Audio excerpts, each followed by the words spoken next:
Good evening. This is Ned Nutley, and this is Willie Winkley. Tonight, our microphones are set up at the stately Wilting Hotel in Washington. We're going to bring you an on-the-spot report of a campaign dinner for the presidential hopeful John Finnerty. Good evening, Mr. Finnerty. Hello to you, too. Mr. Finnerty, we know you just completed a long campaign tour. How do you feel? Well, I feel so fine. Well, that's wonderful. Say, Mr. Finnerty, I hate to say anything, but I noticed you're wearing snowshoes. Where have you been? North to Alaska. Cold up there, huh? Oh, excuse me, Mr. Finnerty. I noticed some commotion outside the auditorium. Let's go now to Willie Winkley. This is Willie Winkley outside. There seems to be as many Dixon supporters as Finnerty fans here tonight. They've been on hand most of the evening harassing the crowd as they made their way in. Right now they're singing the Dixon campaign song.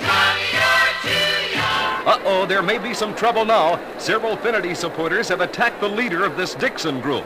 Good grief, they're tearing his clothes off. The police are moving in now. I'm going to try to get over there if I can. Excuse me, sir, you're on my mic cord. Pardon me. Here we are. Here's the leader of this Dixon group. Would you say something to our audience, sir? What am I doing here? This is Ned Nutley back on the rostrum. Mr. Finnerty, you no doubt heard that disturbance by the Dixon supporters. Do you have anything to say? Why is everybody always picking on me? Mr. Finnerty, according to the latest polls, your greatest strength is in the New England states. We know you're a native son, but what has really made you so popular? I do the shimmy when I walk down the street. Okay, now let's get down to issues, Mr. Finnerty. What is one of the biggest problems you face in this campaign? People tell me I'm too young. And what do you think? Kitty, oh, don't you know that's wrong? Oh, incidentally, Mr. Finnerty, I see both of your brothers are here tonight. Now, they've been quite active throughout your campaign. Is there anyone else back home that's carrying the Finnerty banner? Yeah, you should see my little sister. And what has she done to help your campaign? She wore an itsy-bitsy, teeny-weeny, yellow polka dot bikini. Mr. Finnerty, we're going to let you go, but just one or two more questions. If you're elected, how do you plan to spend most of your time? And looking at the election realistically, what do you do if you lose? You go downtown to the pawn shop and get yourself a pistol. Thank you, Mr. John Finnerty.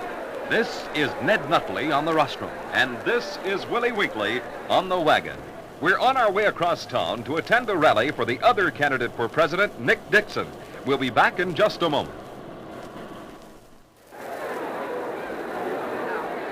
This is Ned Nutley. And this is Willie Winkley. We've just arrived at Dixon for President headquarters. And I'm going to try to get to the podium to talk with Mr. Dixon. Excuse me, young man. You're blocking the aisle. Pardon me. Oh, thank you. Thank you very much. I'm at the podium now, and here is candidate Dixon.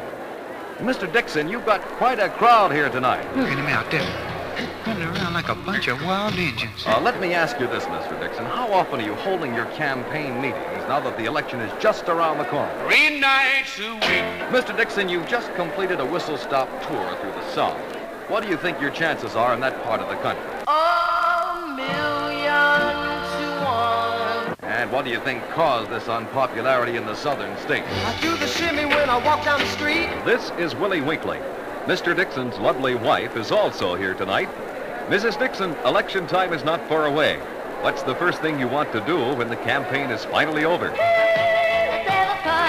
that's fine, but getting down to more serious things, if your husband is elected, you as First Lady will have a great deal of influence.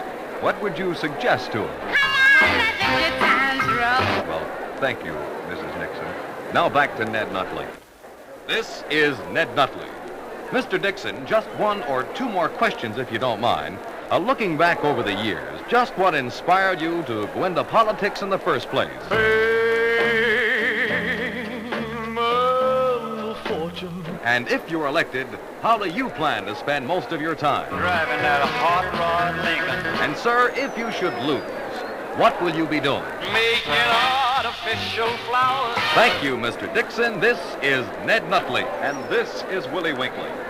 You've heard the views of both candidates here tonight, but of course the final decision is up to you. As for the people attending this dinner and rally, they're voicing their choice right now.